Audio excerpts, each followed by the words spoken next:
So express the following as a single fraction in its simplest form. So we've got to take away these two fractions. Now the best way to approach this is to think about fractions with just numbers in. So for an example, if I had 1/2 and I wanted to take away 1/3, okay, well, if you think about the process that we would use here, okay, I'd need to get a common denominator in order to take away, okay. So in this case, the common denominator would be found by scaling up these two fractions.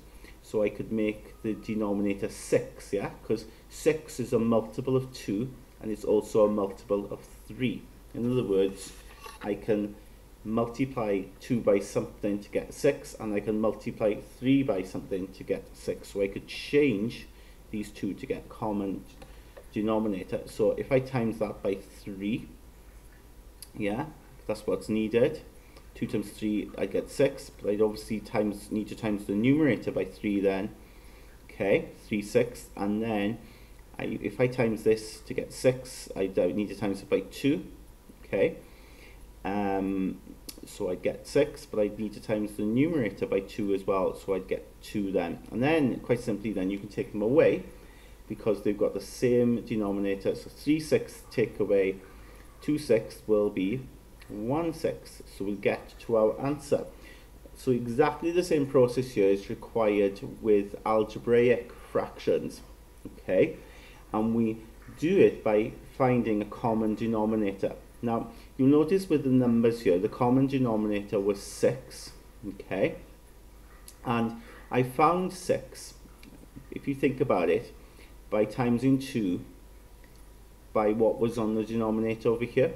So I times 2 by the 3, and then if you think about this fraction, I changed this to 6 by timesing what was on the denominator here by what was on the denominator over here. So I times this by 2, okay?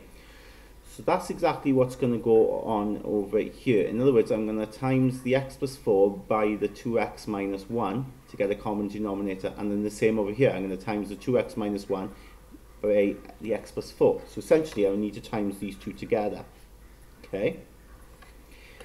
But remember, we have to sort the numerators as well. So if you're timesing here the bottom by 3, which was that value over here, I've also got to times the top by the 3. So I'm also timesing the top by that value over here on the numerator, on the denominator.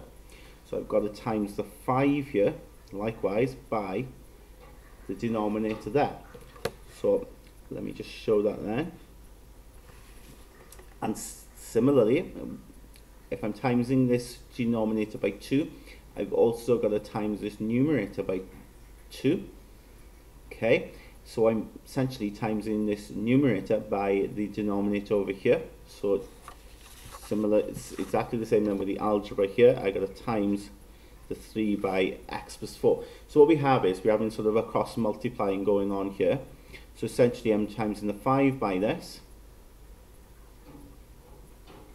and then timesing the 3 by that. And there's a takeaway in between, yeah? Subtract, like I had to subtract here. So the 3 by the x plus 4. And then I'll have a common denominator then of these two times together, just like I had the 6 there from 2 times 3. So the common denominator will be x plus 4, 2x minus 1. So on the numerator, I would expand and simplify.